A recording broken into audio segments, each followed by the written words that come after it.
Hello friends, greetings for the day.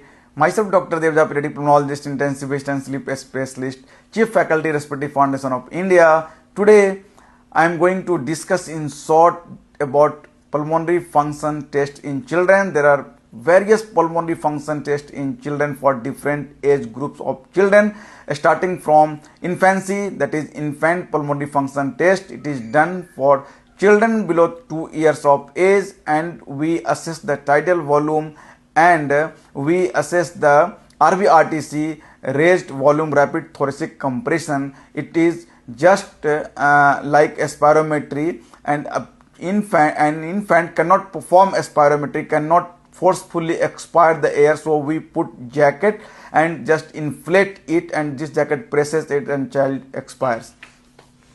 So this is one test. Then comes the impulse oscillometry, in which child is sitting comfortably and taking tidal breath, and test is done. Sound wave is passed, and we just assess the reactance and resistance of the airway and check for the interpretation. Then there are tests in which we do assess the total lung volume, residual volume and functional residual capacity. It is called body plethysmography. Body plethysmography is done in children after 5 to 6 years of age. And then there is, in absence of this body plethysmography, we can do gas dilution test. We use helium and nitrogen, and in which we assess the functional residual capacity, FRC.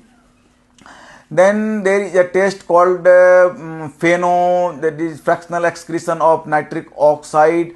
It is done after 5 to 6 years of age, and we assess the eosinophilic inflammation of airway and response to inhalation steroid medication on asthma.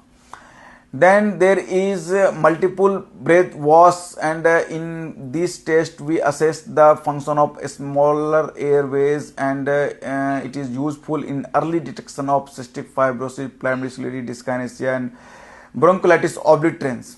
Then there is DLCO, in which we assess the diffusion capacity, and it is useful in interstitial lung disease, pulmonary vascular disease, emphysema. Then there is CPET, cardiopulmonary exercise test or 6-minute walk test, and it assesses the exercise intolerance due to chronic lung disease in children.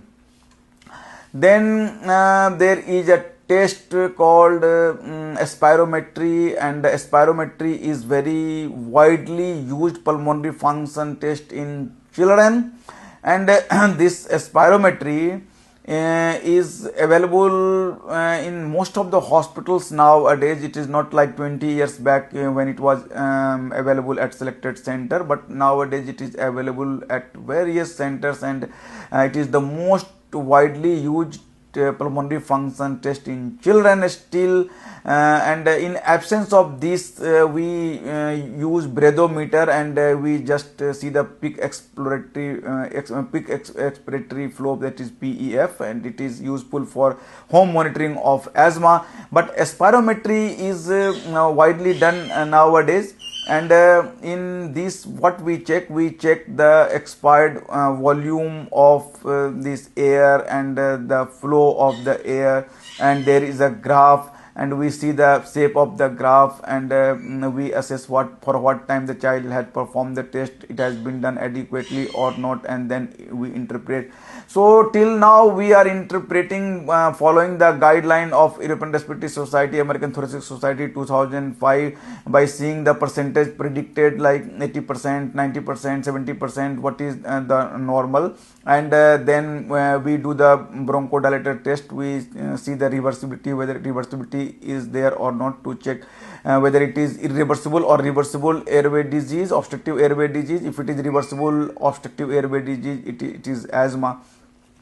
Nowadays, the global initiative, global lung initiative, or global oscillometer initiative has laid down guidelines for different age groups, and after different study in multi ethnic centers, for this guideline has been laid down for in 2 to 3 years of children to adult, or maybe in elderly we can apply. And there is G score. Nowadays we should follow G score to assess the pulmonary function by spirometry or impulse oscillometry. G score is simply how much deviation of the function of a particular child from the normal. This is G score, and in G score there is lower limit of normal, which is minus 1.64. If it is below this, it corresponds to the fifth centile. If it is below this, then it is abnormal. If it is above minus 1.64, it is